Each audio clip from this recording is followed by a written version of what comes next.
But yeah, it's like, so I did the sleep study.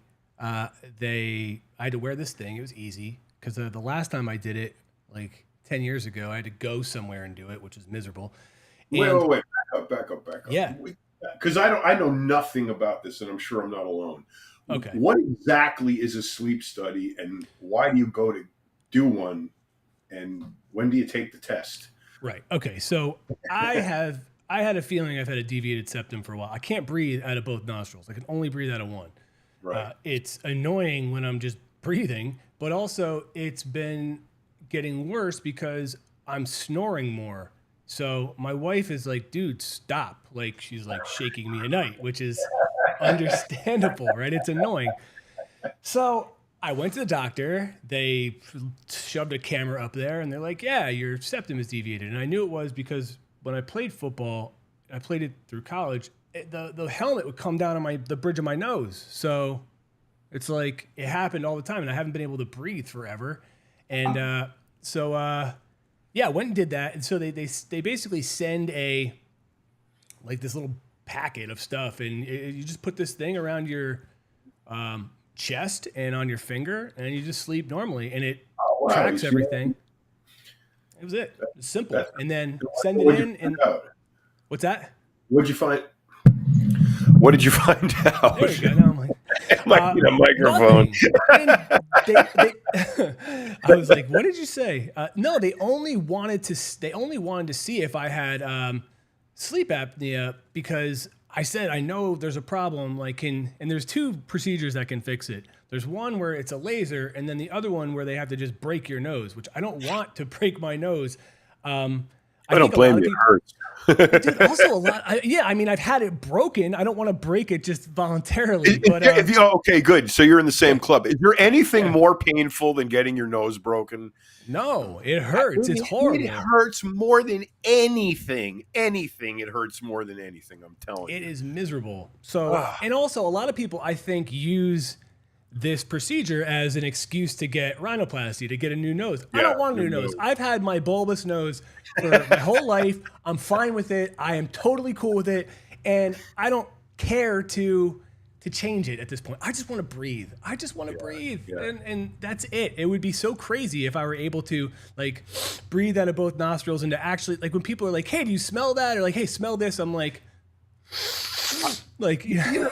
You've just opened a door for me because I'm the same way. It just doesn't bother me. If I go like this, I can barely breathe out of this side, and this side's kind of but I can't smell stuff. I'm like, it doesn't bother me though, So it's the only time it bothers me if I'm doing, super hard cardio and I'm, your mouth is just gaping open. So other than that. I can't do anything. It's even when I'm sparring, and doing, fight training. You got to keep your mouth shut. Everything's through your nose. If you open your mouth, you get your jaw broken. Right. So, it's really hard for me to do that. I cannot maintain nasal breathing through any kind of activity. So it's miserable.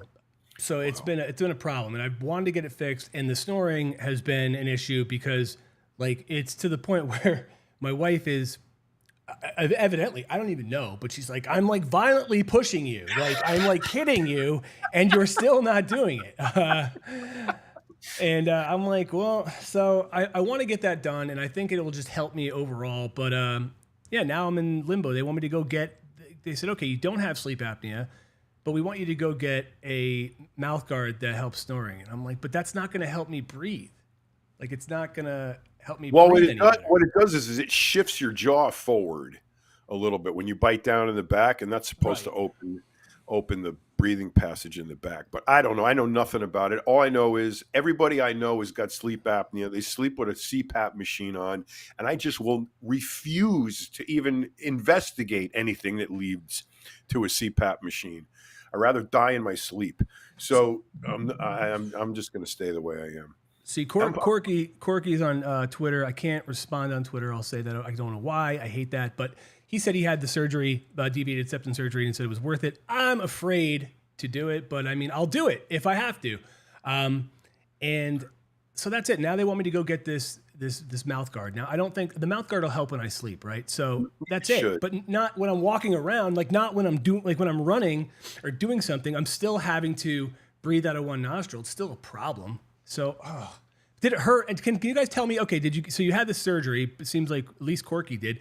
Did you Yeah. have to break your nose? Did it hurt? Like I know somebody that just had it, and they sent me a picture, and they looked like they got the shit kicked out of them, like Yep. like Tyson jacked them in the head, like just 2 black eyes, the whole yeah. thing. And Yeah. I'm like, oh my God. I'm like, look, I'm not working with a lot as it is. I don't want to, I don't want to add to it. You know what I mean?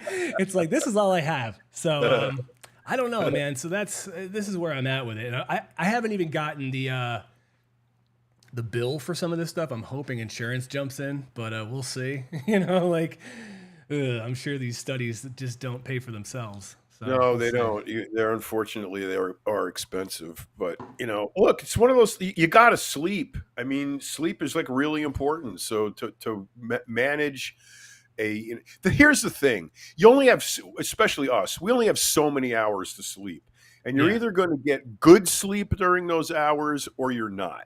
Right. And unfortunately, you don't have any more time to make up. So if you got 5, 6, 7 hours, that's all I ever get. I want to make sure I'm almost dead while I'm sleeping. So I want to minimize the number of times I'm getting up to pee. I want to minimize the number of times Right. my wife is shaking me to say I'm snoring, all of that stuff. So yeah, I mean, if you can straighten that out and get good sleep, that's really important, man. Well, last night was rough because my 3-year-old pissed the bed, and then he had to come in our bed, and then he kept punching me like he moves around like flails, and it was like, oh. Jay said THC is the key, and look, I've been taking gummies. I ran out. I have to go to the store or the dispensary and get some more. I've been taking them. I also take trazodone before I go to bed because I was sleeping like that's why I started wearing these rings, like the ring or the watches or whatever, because I was so tired all the time, and it was affecting everything, man. It was awful. So it was I went and got that done, and my sleep has improved. I'm year over year, I'm up almost 2 hours compared to where I was Oh wow, last year. that's awesome. Yeah, That's really I good. mean, and the difference is night and day. I mean, it is awesome. So I've been trying that, but I still can't breathe, man. So, and then having your son come in, your 3-year-old, and the way he sleeps is amazing to me because he starts off just like the rest of us, and then when I wake up after like getting socked in the eye, he's the other way. He's completely like, It reminds me of when we first got our dog because they slept in the bed, and I would stay up late working, and Val would go to sleep, and she'd go to sleep with the pups. And by the time I get to bed, there's no room. I'm like dragging dogs to the end of the bed so I can find a spot. I remember when Max was little, he would climb into bed with me too, and he was, But what was funny with him is he'd end up at the foot of the bed in a little croissant curl because the fan he would get so hot sleeping, he'd always crawl over to where the fan was blowing down on him, at the ceiling fan, on the foot of the bed. I didn't have to worry about that. But the dogs, they took up all the space. California King, 2 dogs and 1 person, 2 little dogs and 1 person, and no room. So, you know what we do? We got let's pivot. We got a couple interesting questions here, and I'll get. Yeah, I want to answer questions today because we've been slacking on that. I know. Surgery is easier than death race, says Corky. Maybe. So, okay, the first one was, and I will get to you, Cape Verde, I promise, because I don't even know what that substance is, but John probably will. The first one was about the carnivore diet. They said, I'm thinking about going first shot. What is it? First one shot. Okay, I think I got it right. Says, I'm going to do the carnivore diet. I'm thinking about it, blah, blah, blah. So why? He said muscle gain, weight loss. But why not just, look, whatever works for you, but it seems really extreme for me. I could never follow something that rigid. And it's also crazy expensive, right? Because you're going to have to go to get fresh meat all the time and constantly be cooking it. That's pretty pricey. But if it works for you, sure. I'm not going to tell you, but why not just, I don't know, like reevaluate what it is that you're putting in your body and then eat for your goal? Well, there's a lot of science to support carnivore diet. I actually followed it. Well, I would say a keto diet for 4 years, and yeah, it was tedious. I ate mostly beef, pork, chicken, fish, And that was all my meals every day. No vegetables, no fruit.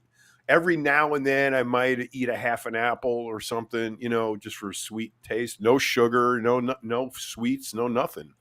And I would say that body composition wise, I'm probably no different than I am now while I'm eating carbs. So it's really for body composition, it's the number of calories you're eating versus the number of calories you're expending. That is going to determine body composition. As far as health benefits go, that's a completely different, avenue. So there are definitely blood markers, other health markers that are affected by a carnivore diet for some people. Now, here's the kicker. The carnivore diet is only going to work for you if you are genetically predisposed to such a diet. That means if your ancestry is Canadian, Eskimo, Inuit, Indian, any of those tribal places where they never had vegetables or fruits. So anything Arctic, anything in the snow, and any places that were where traditionally the indigenous people ate only animal products. Mhm. If you are descended from that, then you are definitely going to prevail on a carnivore diet because genetically you are predisposed to getting all of everything you need out of animal products. If you grew up in the Sudan, Right. sorry, it's not going to work for you. Yeah. If your lineage, if your ancestry is used to eating plants and roots and starches, that's what you're going to do best on. So the science kind of leaves that out. They only report the studied group. They don't delve into the studied group's ancestry. And I guarantee you, if you did, you will find that the people who do well on the carnivore diet are descended from people who lived in places where there were no fruits, vegetables, starches, etc. So you Yeah. gotta factor that in. Right. Okay. But the science aside, it's not, again, for me, knowing it works is one thing. Being able to sustain it is another, right? Like, and that's where, because I know somebody who tried it for a while and they were like, dude, I don't have enough money. Like, I can't afford this. I Yeah, can't man. I afford mean, a this. freaking porterhouse steak now costs like $40. If you're going to eat it yourself, it's a lot. Yeah. So Yeah. yeah. I mean, So, I mean, for a while, I have a chest freezer down in we have a okay. storeroom, Yeah. and I bought a quarter of a cow and had it cut up and packaged and put in there, and that was really the only economical way to do it. And you end up eating a lot of hamburger because you buy a quarter or a half of a cow, and a certain amount of it's going to be hamburger because you can't get it's not all steaks. You know what I mean? Well, also you cook, so you know Yeah. this stuff. You know your way around a kitchen, whereas I'm pretty basic with my culinary knowledge. So along with the pricing, I wouldn't know how to maximize. I wouldn't know how to use the whole, everything. Besides not eating meat, I mean that aside, I wouldn't know what to do with it. So I would probably waste a lot more than you would, and Yeah. that means I'm wasting more money. So Yep. I guess, but I get it. It's look, if it works for you, man, for first one shot, go for it, man. Like, try it out. Like, Yeah, what's the harm? that's the nail on the head, Zach. Right there. Yeah, Try it, dude. I mean, everything that I've ever done or heard about that I did for myself, where I can say this does this, this, and this, it's because I tried it. I have yeah, empirical evidence. So that's what you need. You got to try it. It may work for you. It may not work for you, but you just got to try it. yeah. And somebody asking about MNF Print. Look, man, I know. Thanks for being a subscriber for MNF and Flex for years, but boy, oh boy, it's a tough road, man. I tried. I did many calculations.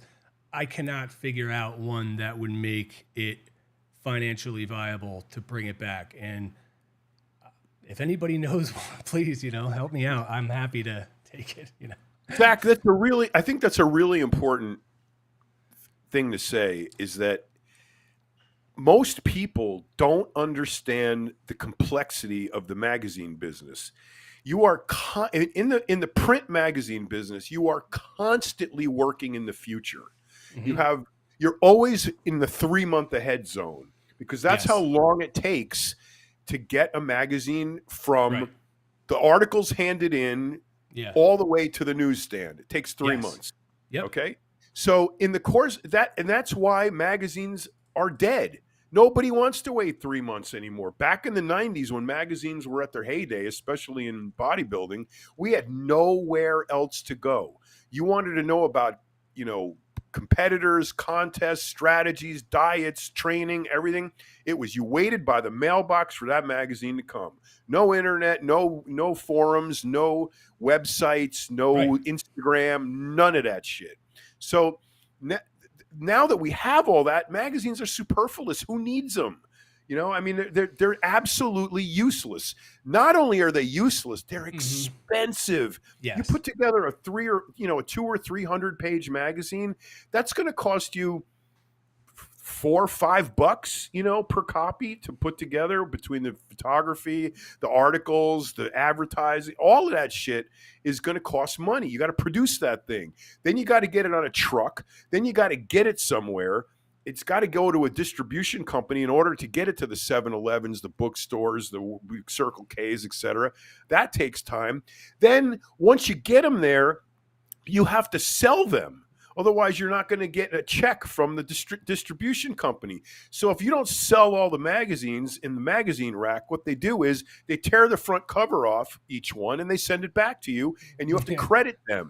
Yeah. And that process takes like 6 months. So Yeah. between the 3 months of waiting to get the magazine together to the 6 months it takes to sell through, you're 9 months into this deal before you even know if you've picked up a nickel. So Oh yeah.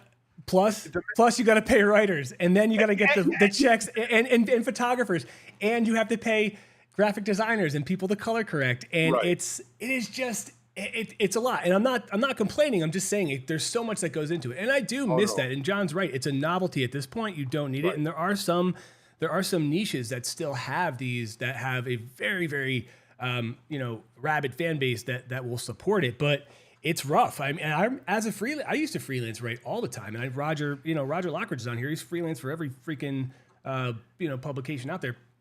And I used to wait sometimes. It depends. Like I remember, what was it? It was a muscle mag, no, some magazine, a muscle mag. Yeah, one time I had to wait. It was like 6 months, and it wasn't even that much money, but it was just like, whoa, like 6 months. and that's the other thing. That's one issue. So you're leapfrogging every month. So let's say you're 1 month into the 3-month production schedule. Month 2, you're working on the next issue that's 3 months ahead. So you're constantly 3 months behind playing sort of catch up, but it's really not catch up. It's actually the process.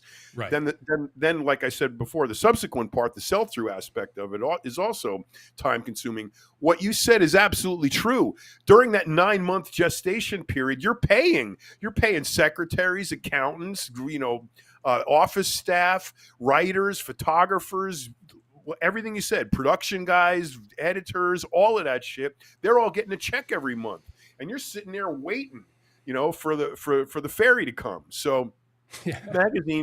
magazine business, unless there's no alternative, the magazine business is dead.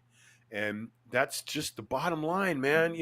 It's so funny when you look at companies that are in trouble, and I do a little of this on the side.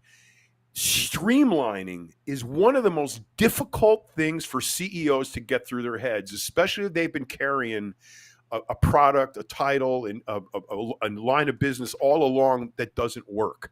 So, for example, for us, Muscle and Fitness, Flex Magazine, Flex Hers, Men's Fitness, all of those titles, they were viable in the 90s. Each and every one was a unique, individual, beautiful piece of production. Now they're superfluous. Now they compete with each other. Mm-hmm. So if we put out Muscle and Fitness now, we put out Flex now, we're competing for the same readers. We're competing for the same advertising dollars. We are competing against ourselves. So So for me, I would streamline this organization. I would just take all the titles off except Muscle and Fitness. Have departments under Muscle and Fitness that cater to each, category, hardcore, sports, Sure. whatever, and you keep it under that one Aegeus, and that's it. But Yeah, it's verticals. That's what like right, in digital they'd just be verticals. And yeah, you're 100% right. It is it's tough. And look, digital media is even getting tough, really yeah, tough, because everybody has the ability to be their own brand and to create content immediately because they mhm. have all the tools in their phone on their phones, and it doesn't take this big production anymore. It used to And be good. I don't want you to forget the algorithm. That thing's Yeah, constantly changing. So yeah, the algorithm, it's like the force. It's like yeah, it rules us, man. I mean, every time we think of doing something, you got to check and see if the algorithm's different. You know, yeah.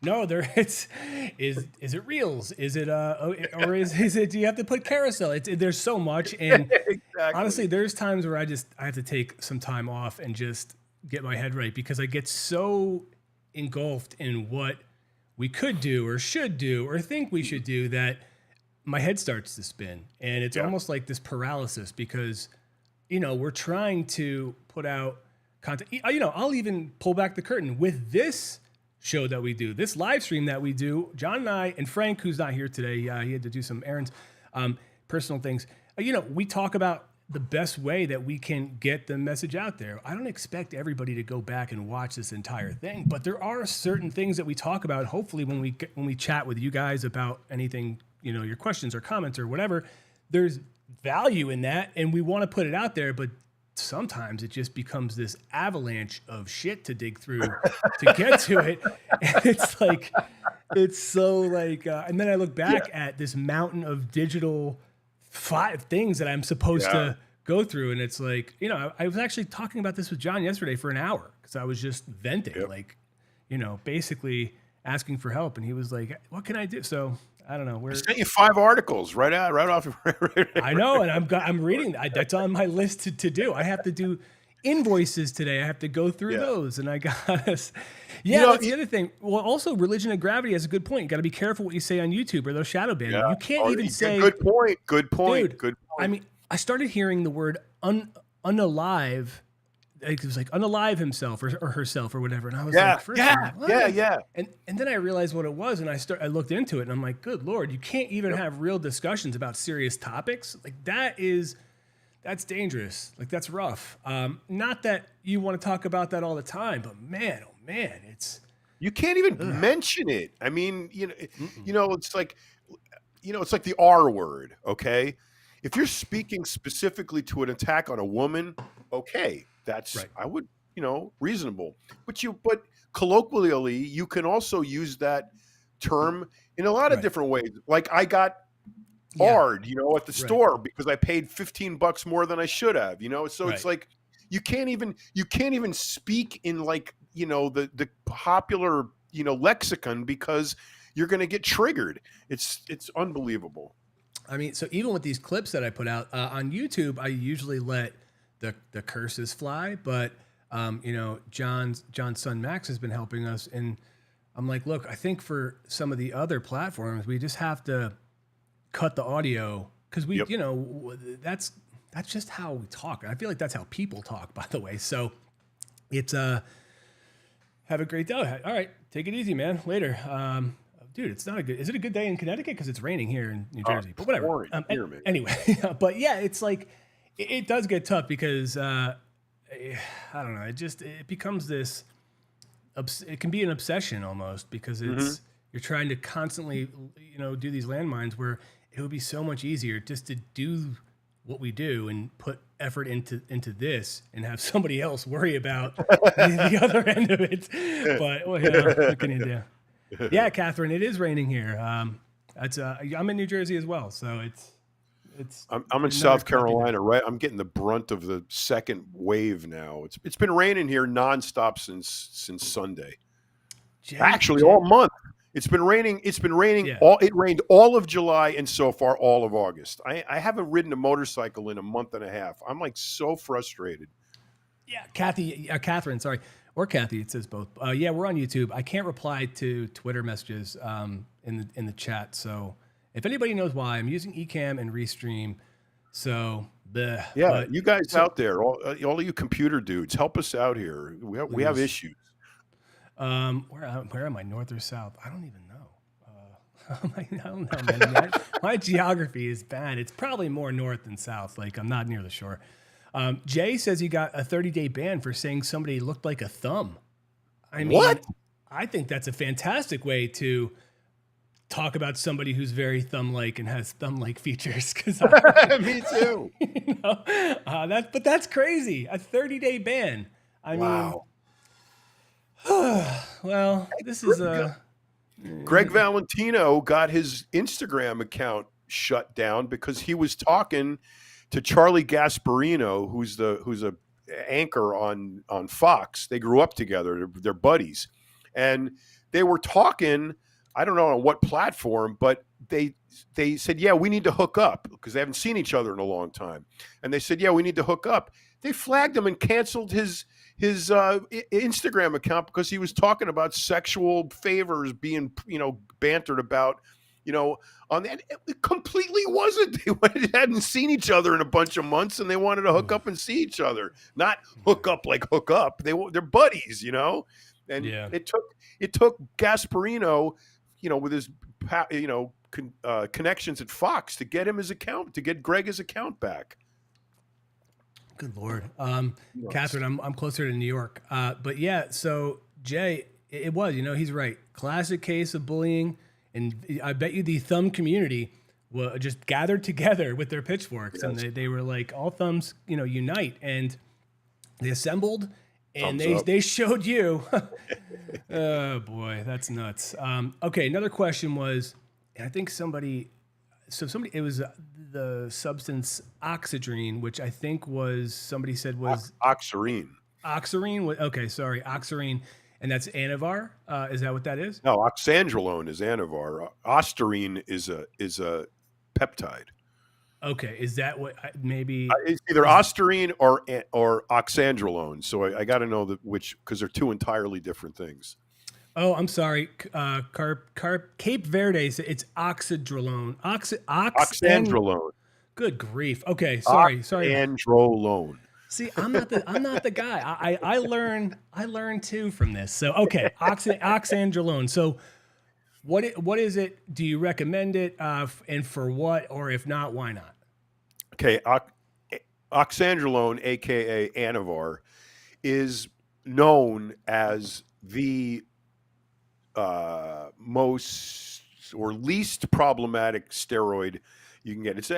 It's what girls take. I mean, it's the best girl steroid out there. However, at higher doses, 40 to 50 mgs a day, it's really good for guys, bodybuilders training. But some people get like really wicked low back cramps on it and hamstring cramps on it, which I find interesting because that never happens to me. But it's expensive. It's faked quite often, and it's a pill. It's non-alpha. It's non-alpha alkylated, so it's not liver toxic. So it's got that going for it. It's not liver toxic like Anadrol and Dianabol and stuff like that. But it's a great drug. Really good steroid. It's very mild. You're not gonna end up looking like The Rock on it, but it does help. Catherine, it's at Muscle and Fitness on YouTube or at Caps No Cap on YouTube if you want to join us. But okay, when you say it's expensive, what does that mean? Because and you said it's a pill, so you're buying pills. How can you verify its authenticity, and what can you expect to pay a month? And how much would somebody be taking this? Good Daily, question. every other. Yeah, you take it daily. I always say just take it on training days because it does give you a bump in your training aggression or your training intensity. Not like a sledgehammer, but palpable. So like an hour So before. more or less than like a pre. So okay, you don't take pre-workout, I know, but you have before. Would you say it's more or less potent than that? Completely different. Why? It's not pre-workout is a stimulant. Mm-hmm. You're getting a central nervous stimulant effect out of it. Anavar just brain chemically, it just gives you that extra little oomph. There's no there's zero stimulant effect to it. It just allows you to get an extra squeeze and just that push, that little extra bit on your forced rep or whatever. But there's zero stimulant effect to it. But how much you take, girls do really good on 10 or 20 milligrams a day. Guys, 30 to 50 milligrams a day. Really big dudes, maybe a little bit more. Um, the way you test for it is you go on davepalumbo.com and buy roid test. And when the roid test comes, you crush up a little pill and do the test with it. And it'll tell you yes or no if it's real. It won't tell you how potent it is or anything like that, but it will tell you if it's real or not. And that goes for all your oil-based steroids, your injectables, water-based, oil-based pills, everything. Test them if you have any doubt about them. The test kits are readily available and you're very easy to use, not expensive at all. And that's the way you do it. So did I leave anything out? No, I mean, so, he's asking now, first shot, one shot wants to know, where do you get these supplements, like shop doctors? I think he's saying shop doctor, but we've had that discussion before too. And like, that's, I remember John, and John, correct me if I'm wrong. I don't want to put words in your mouth, but you claim that it's really easy and readily available online. I get nervous about that, but I guess that's why Dave creates those test kits, right? Because it should quell any nervousness that I would have by knowing. I mean, for me, I'm very open. I'm on TRT or testosterone, and I take a couple peptides, but I just go to the doctor and get them. I probably pay far more than I should, but I also am getting blood work with that, and I'm looking at some specific things that I'm trying to monitor. But yeah, I mean, not everybody is going to do that. So, and I mean, you've actually mentioned some of these websites before, right? Because I don't even. Somebody says you can buy steroids in most supplement shops in Scotland. Wow, I didn't know that. Probably. Alldaychemist.com. Okay, and so okay. The other thing is All Day Chemist. So when you go and purchase from them, is it like this open? Is it kind of like a flea market where you go, or is it that you're going to get quality things? And I've never been there, so I don't know. No, it's legit. It's all. Okay, cool. I've never ever had a problem with that stuff. And one time I was getting a shipment of Stineride, and it never showed up. And I told them, and they said, "No problem. We'll send you another." It was like $200, worth of stuff. They sent another box. About a month later, the first one showed up. So I contacted them and I said, "Hey, man, I just got the first box you sent me. Hey, don't worry about it. Keep it. We'll see you next time." So they're really cool, really easy to work with. Prices are reasonable. They're not cheap, but they're reasonable, right. And their service is really good. So I don't know how they get away with it. I don't know how they do it, but they do it. But it's like I pay more for products I deem better quality. Like I no offense to Windows users, but I buy Mac, right? And I know I'm paying more for that, and I do that. So if it's something that is quality, that's kind of why I'm okay with what I mean. Right now, I think I calculated it. It's about $550 every 2.5 months I'm paying for everything that so it's not that bad. And I also am able to, I probably don't do this as much as I should, but I'm having conversations with my doctor about things, and we're talking about, we're able to go through this stuff. Whereas It's not like when you order it online, you're kind of just on your own. So if I were buying testosterone from a reliable local source, I would be paying probably about $50 for a 10 cc bottle of cypionate, enanthate, any of those, middle ester testosterones. So I know I can go to my doctor and get, because I have a script for tests, and I can get Sustanon for $100 for them, and that lasts, I think, for 10 cc's. And although I've never done it that way, and my insurance will pay for it. So, because here's the thing, I think I blurrily said that the doctor blew him off. I can't really see the comments, but The first two questions I would ask somebody who said that to me were, one, how old are you? So if he says 27, I go, of course the doctor blew you off. There's no reason not to blow you off, Right. you Yeah. know? And the other is, did you get your blood work done? What's your test level? What's your free test and, total test? What are those numbers? So if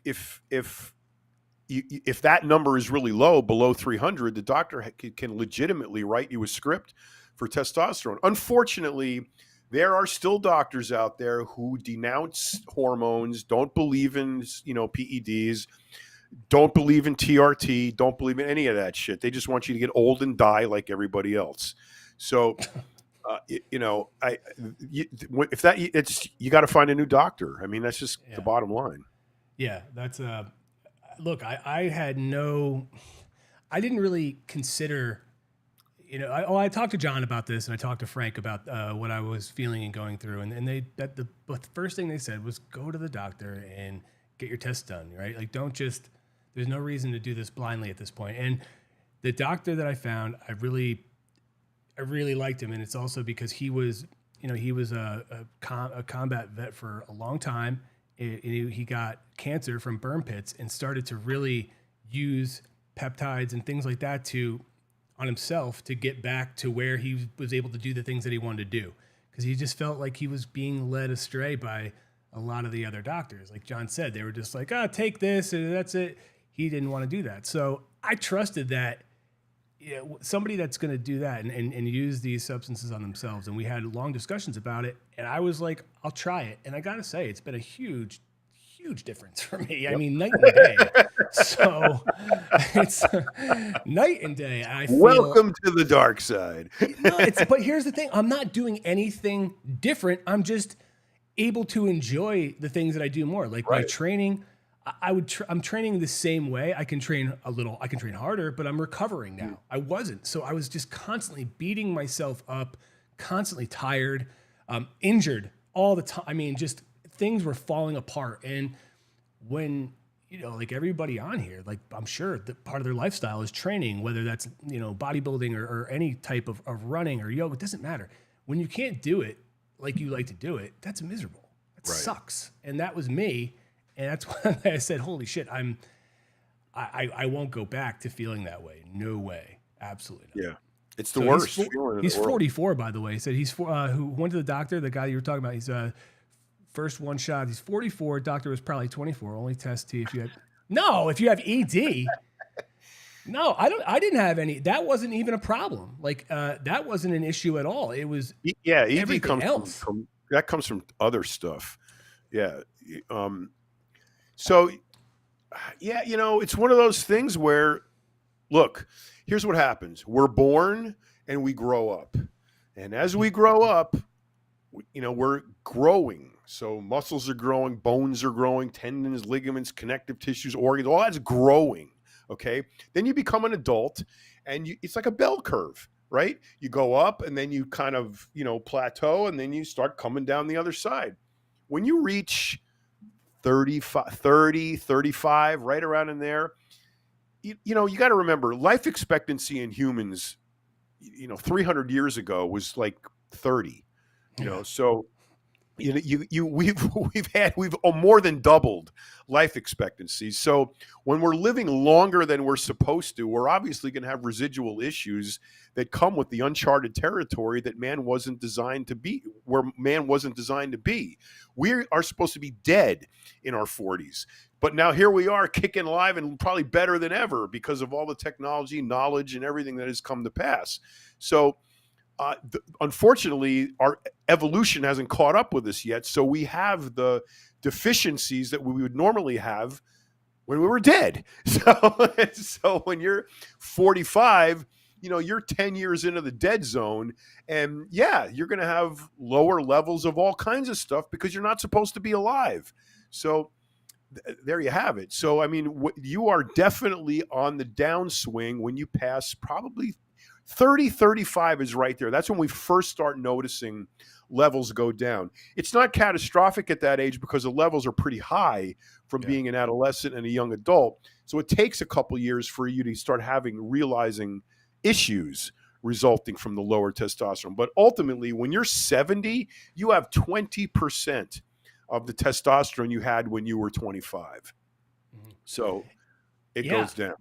And look, it's as much as, some of us want to think we're this evolved to know because we love to train and listen, I was in denial for a long time. Like, Roger just said something about how he's been feeling disconnected and maybe he thought it was a mental issue, and it could be. I thought that too. Trust me, I was searching high and low. Maybe that's what I say. I fixed my sleep. I started sleeping more, but that wasn't working. And then it was like, okay, well, maybe I need to change my training style. So I did that. I need to sign up for an event and have something to strive for. I did that, but nothing was working and nothing was going to work because when I went and got my labs done, and John looked at them too, the first thing the doctor said was, your GH is trash and your testosterone is shit.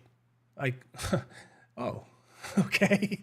So there's that. Yeah. And I'm like, why? I mean, and he's I like, said look, the same thing. I think Frankie did too. Yeah, exactly. And I wasn't like, no, you're wrong. I'm like, damn it, why did it take me this long to finally, and maybe I was scared of what it would uncover. It's possible, right? Or just that I felt like maybe it's that youthfulness that we're indestructible and we can fix it on our own. And I couldn't. So I'm now, my levels are normal. I mean, I'm not, it's like you said, I'm not going to be The Rock. I'm not trying to be. I'm not going to be as big as I'm not built to be 6'3", 240 like Frank. That's not going to be me. Right. But to be able to do the things I want to do and have the energy to play with my kids and to train the way I want to train and to dedicate time to work and things that I enjoy. Holy shit, man! That is a 180 from having to make myself do those things. Like, I would have to force myself to train. Like, 20 minutes in, I would be dead. And I mean, like, why do I even bother doing this? I hate it. And I love to train. So that's a problem, Yeah.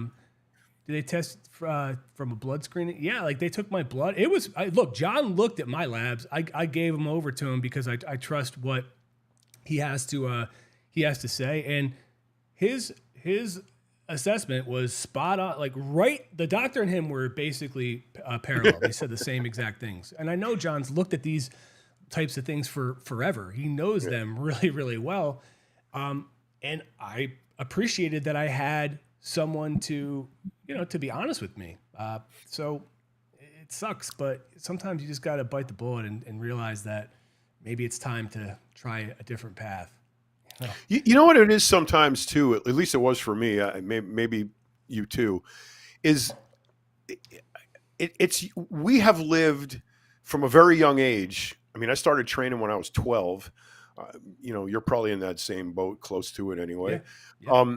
And we have spent, when you are in that physical sort of state all the time. So we're not playing piano. I'm not an academist. I'm an athlete. All right. And when you are that and you go through life training like that, living like that, eating like that, all of the things that we do, it's really, really hard to get to the point where you have to admit, I'm on the downslope. Yep. That's terrible. That is terrible. And it's reality. So, we are on the downslope. I'm way further down than you, but you're behind me. We're on the downslope. And so is Frankie and a lot of you guys listening. So it's when you realize these things like low testosterone, erectile dysfunction, lack of energy, all of these things, high cholesterol, low, high blood sugar, all of these maladies that creep into older age are the things that confound us as athletes, because that's not supposed to happen to us. We're superhuman. That's for you weak guys. But no, it happens to us too. And you got to deal with it. You just got to deal with it.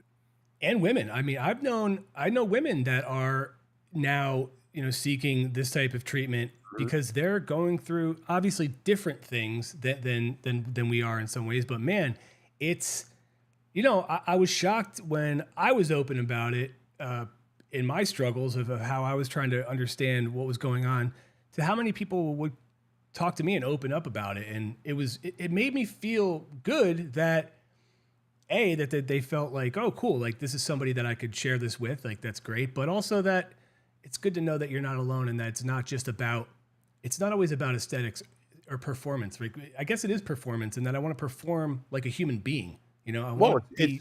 it's how you feel. Yeah. Whether you're energized or not, right? Yeah. So Religion of Gravity says he can't get TRT. I just don't really get that. Change doctors. That's really so simple. he said he uses 25 milligrams of DHEA. Then somebody asked what DHEA is. Okay, you're not into that. Okay, why not? Use the real thing. DHE is a precursor to testosterone. So you take that and your body makes testosterone out of it. Just take testosterone. If your doctor won't give it to you, get a new doctor or go online and buy it. I mean, it's just get your blood work done. Find a doctor that's going to be sympathetic to TRT. They're all over the place. They're impossible not to find. And you may have to do it mail order. You may have to do it over the phone. Whatever it takes. It's out there. It's easy to do. You got to get it done. So if your doctor won't do it, that means that doctor's not right for you. You need a doctor you get along with. So what would somebody? I have no doctor. Yeah, but now I want to know this. So if he's taking a DHEA and he switches to testosterone, what will the differences be? What will he feel? I mean, everything that he wants to feel from taking the DHEA. So, I mean, the DHA. So DHA is that what it's called? I'm sorry. I'm sorry. No. DHEA. DHA is omega-3 fat. So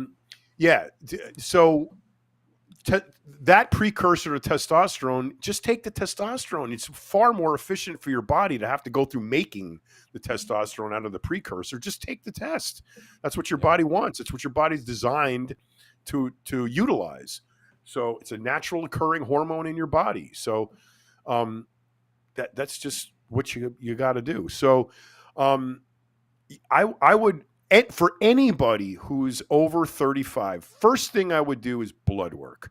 That's the numero uno thing to do. You find out everything that's the window into inside your body. So right off the bat, if your free testosterone is under 300, you are absolute numero uno candidate for TRT. If it's above that and you still want to get a script, you're not going to get one. So you're going to have to go to the street, which is totally easy. You know, we're not talking heroin here. It's just a very simple, mild drug to find, although it's unfortunately classified like heroin, but right. I know. Well, so, you know, marijuana was with like LSD and everything else for a while too. So that's category, one, level right? 1. That's crazy. Yeah. Schedule the cream, one. Schedule 1. That's it. The cream, John has recommended numerous times, the shot, which is what I do. And after discussion with him, that's what I ended up doing. And also the doctor said the same thing. It's like, look, we have these other things. He's like, are you afraid of needles? I'm like, no, I don't love them. I mean, I don't like love needles. I'm not like, I can't wait to give myself a jab in the ass. Yeah, but that's I'm glad you brought that up. That's a huge deterrent. Many people just can't give themselves a shot, so they got to find somebody else to do it. First thing, if you want to, there's certain things you have to accept when you become an athlete, an elite athlete, a bodybuilder, what you have to accept certain things. And one of them is learning how to give yourself a shot. Because if you're going to pursue this to any elite level, you are going to do injectable drugs, period. There is a group of you who will not, and power to you, that's great. But any athlete at an elite level who is chasing something elite, gold medal, first place, Olympia trophy, whatever, pro card, you're going to take injectable drugs. So learn how to give yourself a shot. A lot of guys create their drug cycle purely off of pills because they don't want to give themselves a shot, which means they're ultimately going to be doing, non-alpha alkylated drugs, which is going to be bad for their liver. And then there you go. So no pills, guys. Sorry. Learn how to give yourself I was going to say, I knew that was good. Yeah, it's, look, as I said, the first time I gave myself a shot, first of all, I I couldn't. The amount I take is so like it was so small. I had to FaceTime the doctor and go, "This is it." This is it. Because I'm thinking it's like some like serum like they gave Captain America or like the Incredible Hulk or something. And it's like, so I'm sitting there doing it myself, and it was horrible. I'm jabbing myself. I'm bleeding. I tried my delts. It was such a mess. I wish I would have recorded it because I would have absolutely put it out there to show how just goofy it was. But now it's just something I do. You know, I've been doing it now for months, and it's like, yeah, whatever, done. It's so quick, and it is painless. After you get past that initial like, oh, it's a needle. It's not like this big long. It's not like you're. It's not like a 1-inch, 23-inch gauge needle. I remember the first time I did it to myself, and this was so common. Talk about wishing you had a camera. You know, back then they didn't have the 1-inch, 23-inch gauge. I was using I think a 22 gauge 1.5-inch big needle, and I was in the bathroom. I had it loaded up, and every time I went to hit my hip, I would like move my hip away. I would like this. So I had to end up actually standing up and wedging my hip against the sink. So I couldn't run away from myself. Oh man, that is amazing. Yeah, but that's part. I mean, to me, that was kind of part of it. And it was funny because man, I talked to my wife about it. Now she helps me out when she's around. Like I don't lean on her, but if she's around, shoot, I'm like, here, help me out. You know. Yeah, dude, I want to. Oh, so he's there. Yeah. Oh, so I gave myself, dude. Look at this. So. Oh, that's from Peptide. That was from a peptide, and yeah, It was late. It was late, and I was like, I went to pee, realized that oh my god, I forgot to get my peptides in. And I wasn't even looking, and I was like, and I looked down, and I'm bleeding, and I'm like, shit, like I was like an 1.5 inches off because it was dark. I didn't even put the lights on. That's how cocky I got. The last test shot I took in my shoulder, my right shoulder, and you know, I sometimes you hit a vein, you go through a vein, you know, and then when you pull the needle out, you get a little bit of blood. Okay. I must have gone through a fucking artery, but this time because I pulled the needle out, this squirt of blood shot out and hit the wall. I'm like frantically unrolling the toilet paper roll to try to get enough padding on the paper on there to get. It's a bloody mess. I walk into across the house through the bedroom into the other bathroom where my wife is, and I got all this bloody, clean, toilet paper, and she looks at me, and she looks at me. I go, I just slaughtered the chicken, and she says, we don't have a chicken. Not anymore. We used to. but yeah, like the point. But again, I never thought I would be an advocate about this, but the way I feel and the way I felt. Because I did that. John calls it the dark side. I don't. I feel like I've seen the light because it was and I guess maybe because there's those stigmas to it, right? Like, but I didn't think of that. I was just, again, I feel like it was just this stubbornness that I could do it. I got this. Just like, I guess, you would do with the sport. Like you just muscle through it. But there gets to that point, man, where you're out of options. And that was the end of it. I was so exhausted by trying to think about workarounds that I really just had to confront it. And it's been so much better. And I've enjoyed, I've become, I'm enjoying training more. I'm training, I'm having fun with it again, which means I'm doing it longer and I'm able to pick up some hobbies, which is nice. Whereas before it would just be trying to freaking just get through the day, which sucks, dude. We're only here for a short amount of time. Like I want to enjoy quality, man. That's the whole. You want quality of life, I was 46 when my test levels bottomed out, and like you, I didn't know it. Palumbo says, "Go get your blood work done," and he goes, "I bet you you're low," and I was. I think I was like 160 or 120, really low. Oh, wow. And man, jeez. 1 cc a test a week, night and day. And that was, and so then I added growth hormone to that too. 2 IUs a day, 5 days a week. And the two together, forget about it. I mean, when people say game changer, I always hated that expression. However, in this case, it's absolutely relevant, completely relevant. I agree. It's a whole new landscape for the game that was, and it's definitely worthwhile. I have a question. Do you know? Have you ever used one of Dave's tests and found a knockoff product? And how much did it cost? And how much did you spend on it? Well, first of all, the test is made by Bill Llewellyn from Molecular Nutrition. Dave just sells it on his website. So got it. If you want to find Molecular Nutrition and buy it direct from Bill, he'll be happy to sell it to you. But Palumbo just makes it easier because they've got everything in one space, one website. Right. What was your question? I'm sorry. The question was like, have you ever tested something that turned out to be a knockoff, and how much was that?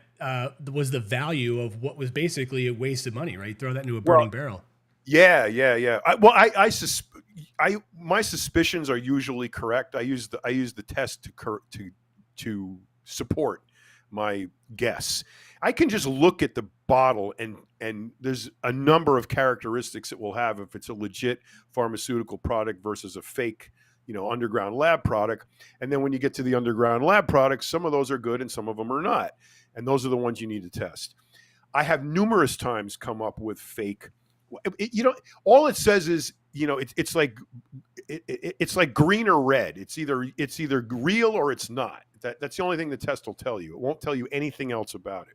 So several times I've tested, and it's usually, the suspicions I have are usually for the products that have very, very expensive raw material.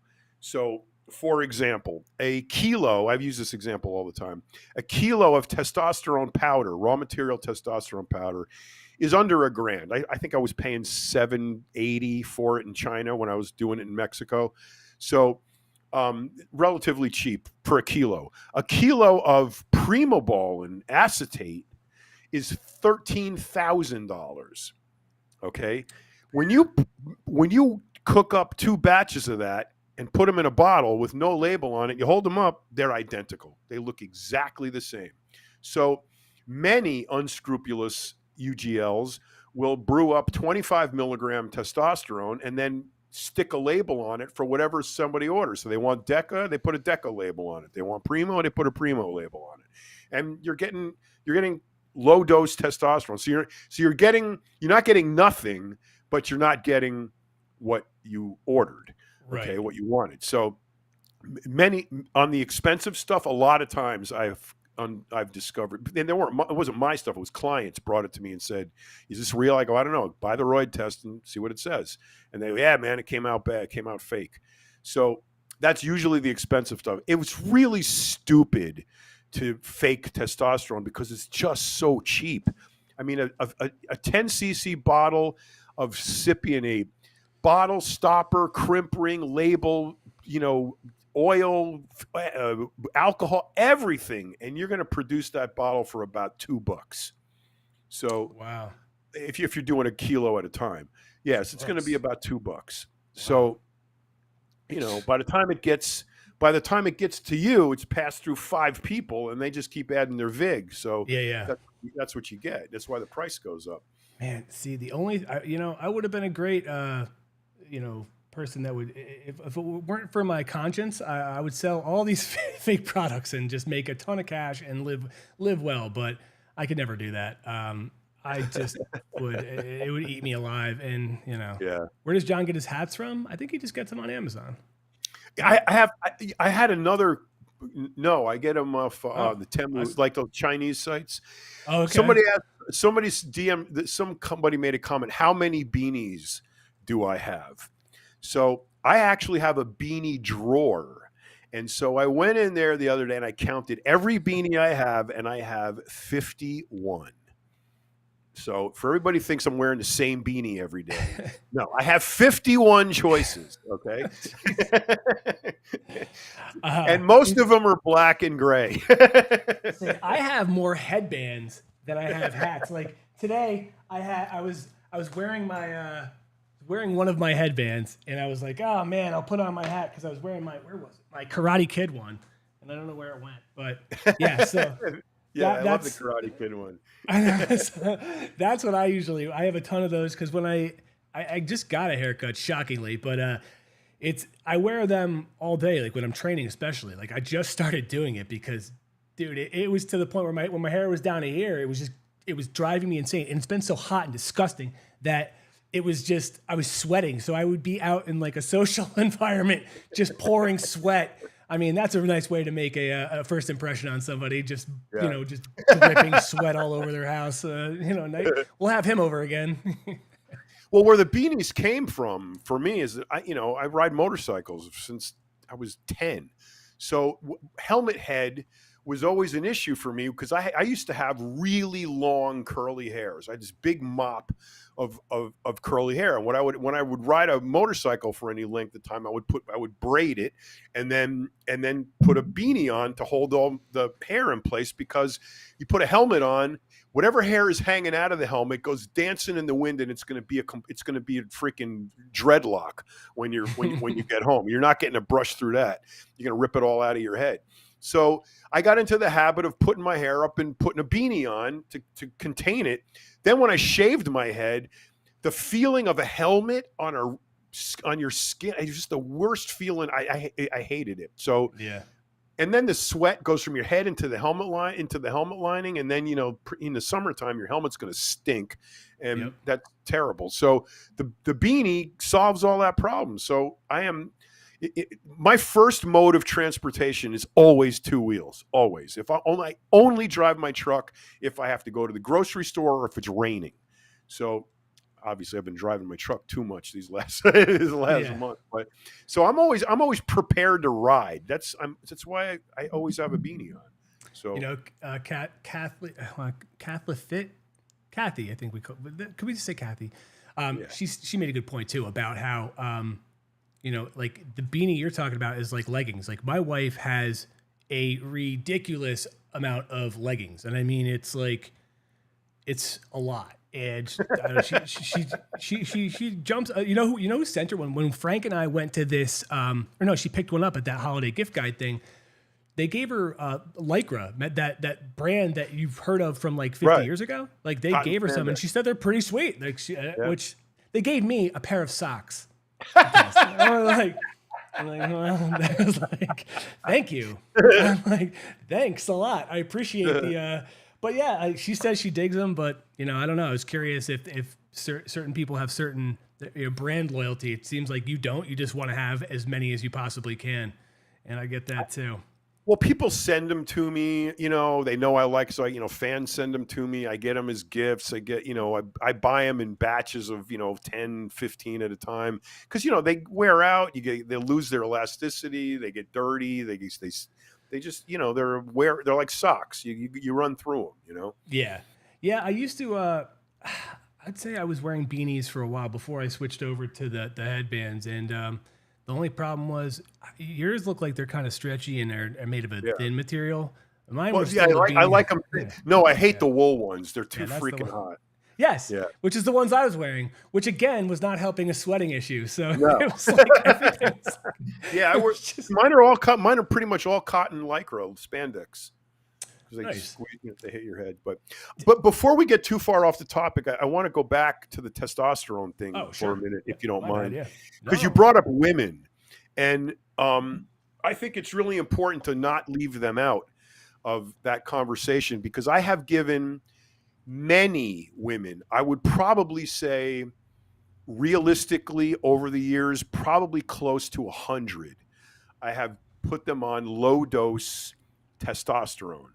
And every one of them wants to bake me a cake. They are so happy that the way they feel is so night and day different from before they started, and how grateful they are for all of the good things it did for them, improve the quality of their life.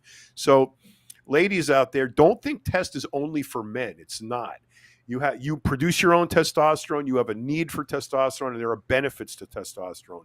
The problem is taking too much, which if your boyfriend is at the other end of the syringe, you're probably going to take too much because that's just the Right. way it is.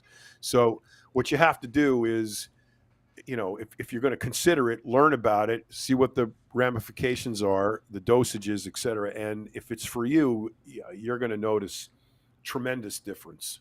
But I Tremendous. imagine that those discussions, at least initially, would probably involve you having to break down the stigma that women don't take testosterone. Like, well, what do you mean you want me to take testosterone, right? And what is it that would be the most common thing that they say that they're going to experience as a side effect? Libido. Yeah. I mean, um, when women get older, their libido naturally declines. There's a point when their libido is really high, and that's during, or I would say on, not really high, but on their graph of high, is going to be during the end of the period of time where they can conceive. So the desire for sex is in humans is to continue the species. That's the only reason we have those desires, is because our job is to reproduce. That's why we're here.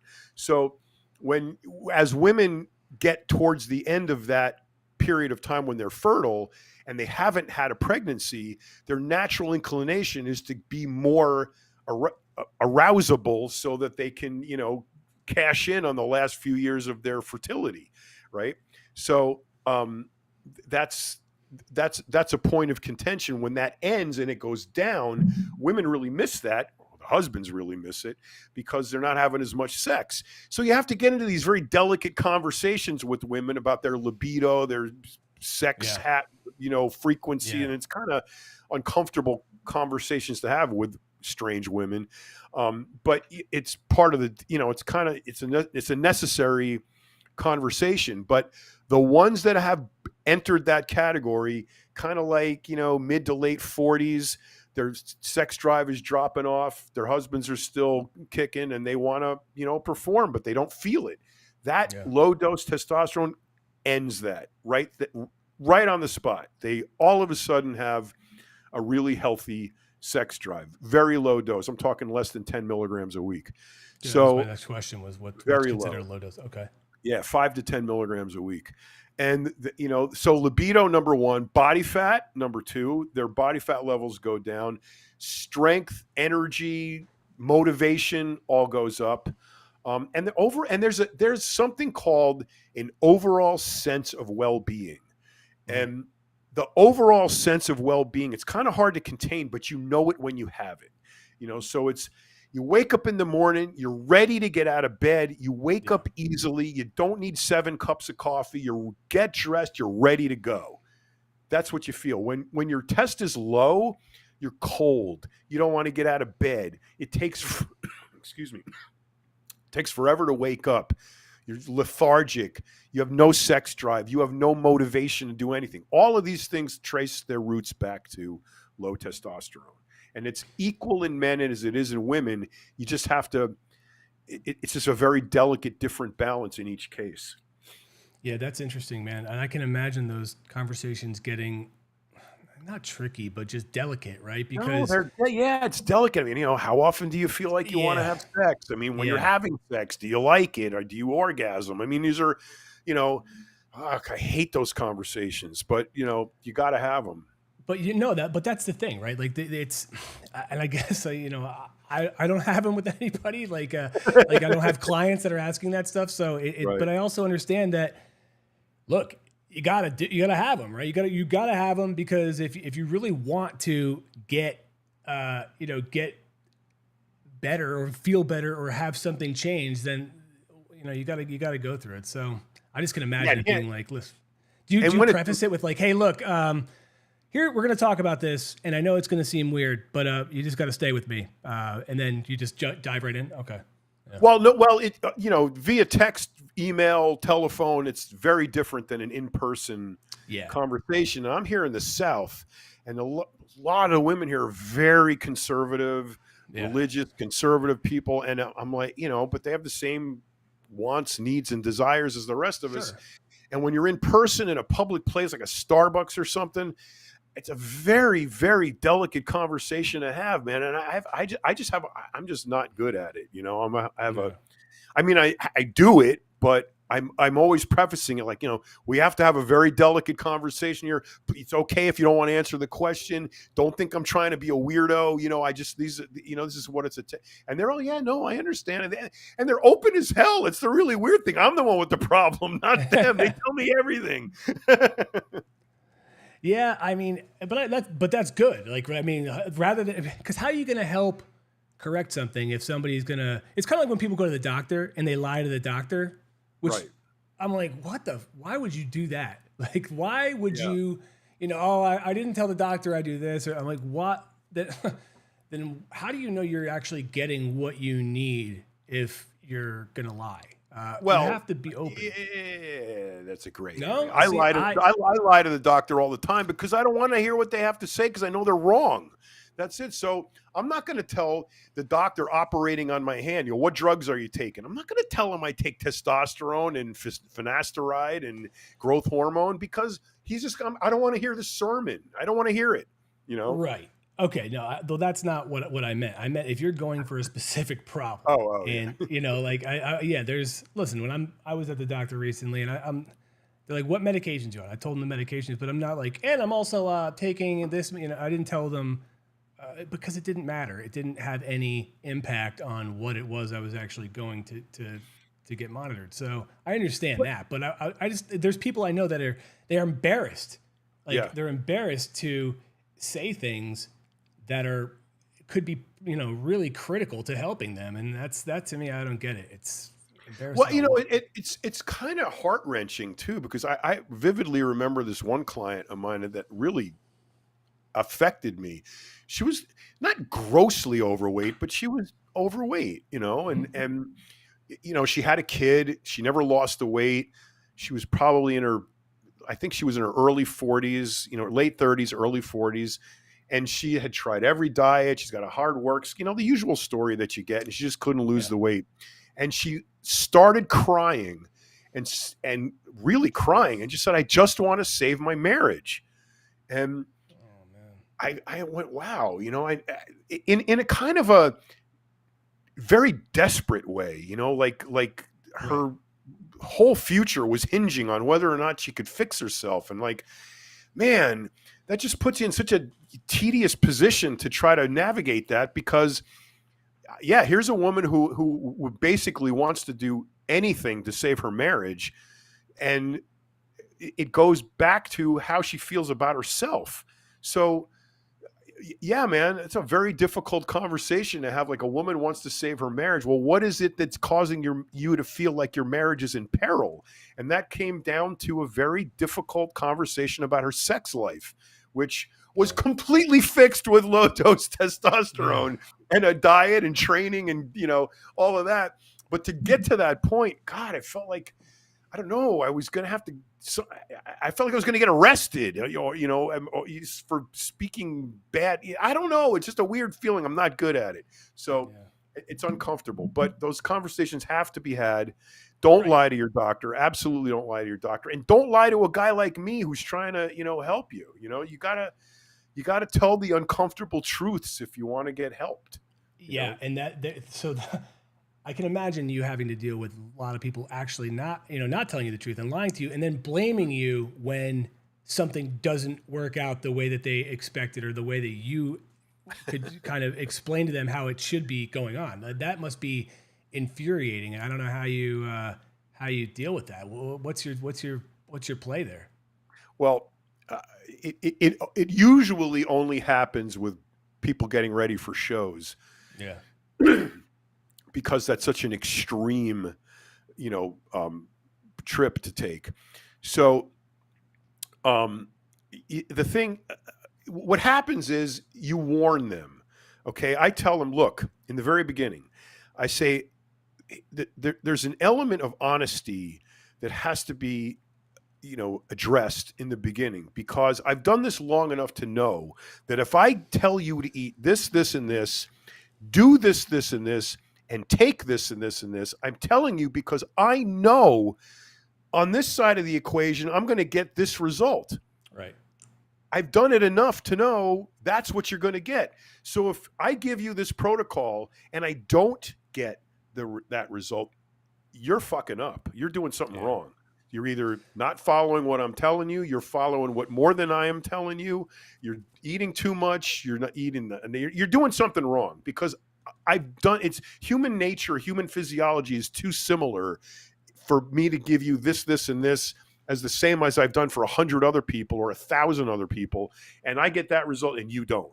So you're either a genetic freak, which is a minuscule, you have a better chance of winning the lottery, and or you're just not doing what I'm telling you.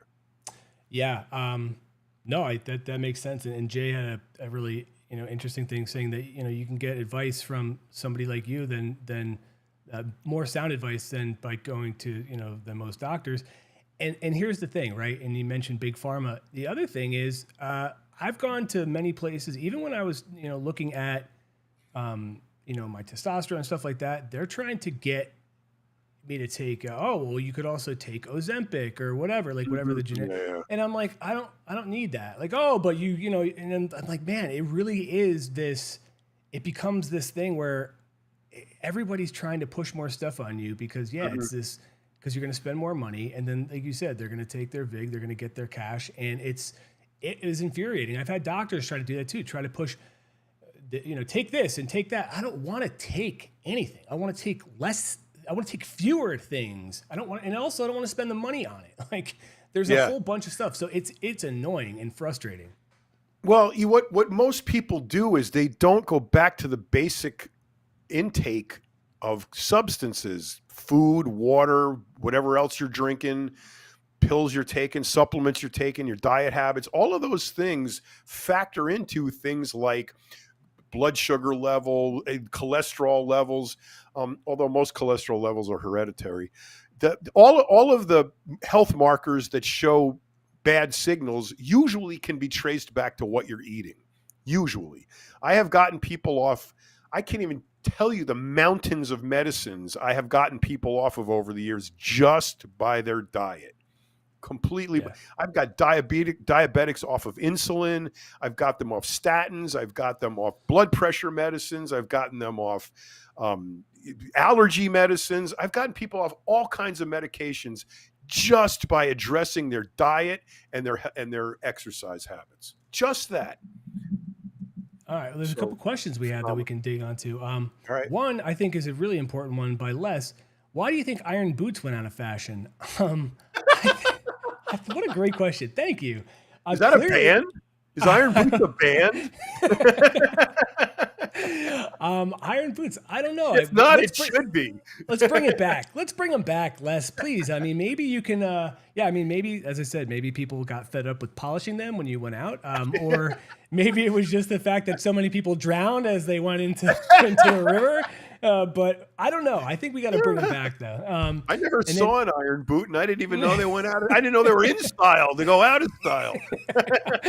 And then David asks, do you have recommendations on an at-home test, or could you check your hormone levels, or would it be best to see a doctor? No, doctor. You need you need blood work. Yeah. Yeah, go to the doctor. Now, this differs state to state depending on your own, health laws. But there's some states where you can literally go to a Quest or Quest Diagnostics, or I don't know what the other one is, the big chain, labs, and just go in and ask for a blood panel, a CBC with a hormone panel, and they'll give it to you.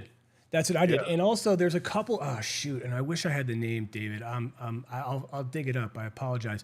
There are some services now that actually they're trying to break into the market by sending people directly to your house. So they go to your house. Yeah, LabCorp is the other. That's right. LabCorp is the other one. But they send people to your house and they collect it there, and then they take. So it's right. I wish I remember the name, man. Damn, because I actually had that. I was going to set that up to see if those results were different than the ones that I did at the doctor. But yeah, it was.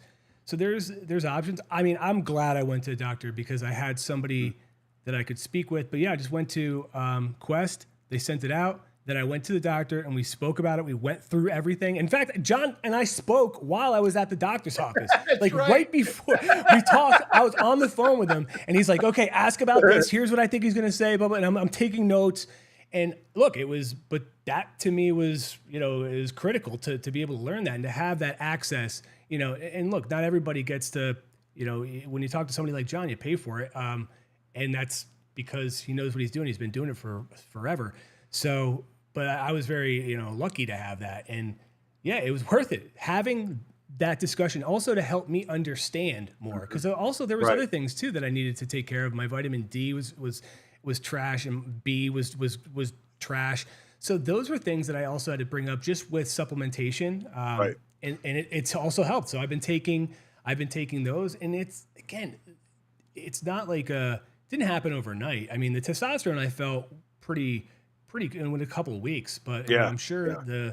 the vitamin D and that stuff, that's just stuff that's it has to build up. So it Well, took a while. what happens is, you know, you feel the immediate effect of the testosterone and other stuff within a couple of weeks, right? What you don't really grasp at that moment is the cumulative effect over time.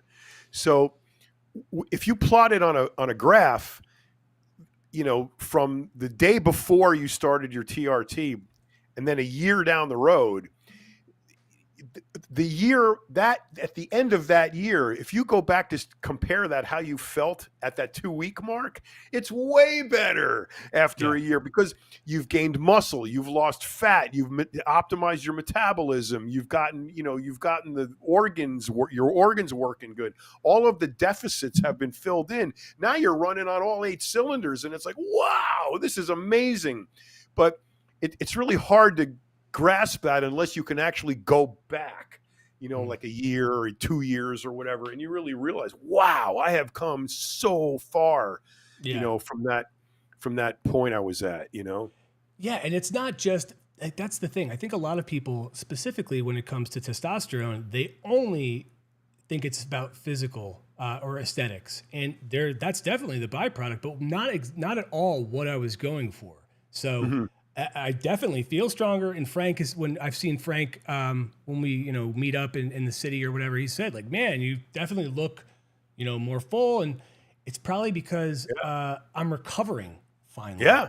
Yep. Like that I'm rebuilding, whereas I was just tearing myself down before. And yeah, but the mood, the mental clarity, all that Mood, stuff, yeah. that is to me the best thing possible. I don't want to. My kids are young. I'm not trying to be this grumpy dick to them like all the Right, time. right. Only when they're assholes do I want to be a grumpy dick. So it's better, man. And so yeah, that's my suggestion. And it's just, and somebody was mentioning that, David, go to the doctor, check it out, man. It's worth it. You Yep. got to get it done, man. You Totally gotta worth get it. it done. Actually, I was going to add this: if there's websites that will send a prescription if you can't just walk into LabCorp or Quest. I think Livestrong still does it. You go on their website and you say, you just tell them what blood test you want, and they get it ordered, and all you got to do is go to Quest or LabCorp and get it done.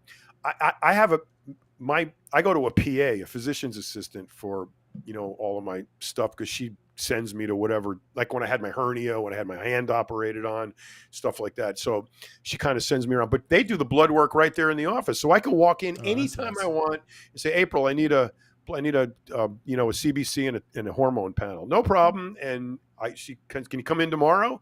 I go in, and it's so easy, but you got to do it. If you're taking any kind of, TRT or PEDs, you've got to get your blood work done at least twice a year, at least, or if not 3 or 4 times a year, but at least twice a year. Get your blood work done. If you're a guy over 40, get your PSA tested also, because that's really important, for prostate cancer screening. And just make sure you just keep up on it and get it done, and keep an eye on your, the various health markers that are important. So I never am able to stress more the importance of blood work, because I know guys and girls, hardcore bodybuilders, that have been taking drugs for years and they have no blood work. None. Oof. Like that's scary. And it's good to be proactive, because what I feel like insurance banks on is that they're waiting for you to come when you're sick and you need something. And that's when you get smacked with these bills. That's when you get hit really hard. So if you can be proactive and preventative, that's the best course of action. I know there are some companies, I don't know if they're still out there. I think it was called Forward Health. It was a guy that worked at Google was trying to get it out there. And it was basically it was all new technology, but you walk in there and they do everything within 15 minutes and they scan everything, they go through everything. And the objective was to make sure that if they spot anything, that you could start to take care of it now. So you don't have to just go take pills and be, medication and all that stuff. They're like, if you can take care of it now by changing your lifestyle or changing your diet or exercising more or whatever, that's way better than, when it's too late. And and it's it's funny though. Age and medications kind of like go together. And I have a problem with that because why should it? You should be able to stay healthy all your whole entire life. My mother's 84. She takes no drugs, none. So, why? She eats clean. She exercises. She swims in the pool every day. I mean, she's an active, healthy, older woman. She doesn't need drugs. Every time I've gone in, I've had several surgeries over the last couple of years. I had a hernia repaired, I had carpal tunnel syndrome, and I had a vasectomy. Every time you go into the doctor, they give you that book you have to fill out of all these questions, numerous repetitive questions about, all this pedigree information. And then there's this whole sheet about the drugs you're taking. And I don't put anything on there. I'm not telling anybody I take testosterone, but other than that, I don't take anything. I don't take blood pressure, nothing. I take no drugs. So all 3 times the doctor looks at this. You didn't fill out the form that says what drugs you're taking. I go, I did not fill it out. I just have nothing to put on it. I'm not taking any drugs. He goes, you're 63. How's that possible? I said, maybe I know something you don't, Right. Yeah. But the other thing is, it's like you've been training your whole life. And that's the other thing. Like you have, the same with me. I'll never not train. Like I got to. Like I'm not going to tell you I'm going to lift, mountains or I'm going to put cars on my back, but I have to. And I know there's so many benefits for me, not just mentally. I think that's a big one for me. It's this outlet for me to decompress and to think about things and to start to just make sense of some shit that's been going on in my head. But also I know I've seen it happen in my own family where people don't take care of themselves and they're so weak and they just disintegrate into nothing. And I don't want to be that, man. I don't want to do that. I want to be around for a while, as long as I can, until the aliens come and take us all and help us captive. But I want to be around. I want to make it as far as I can. I want to watch my kids do cool things. I want to keep doing cool things, man. I got another death race to get ready for in a year, possibly the winter one. Who knows? But it's like, I don't want to stop doing that stuff. And you got to train and you got to be strong to do it, man. Yeah, you have to.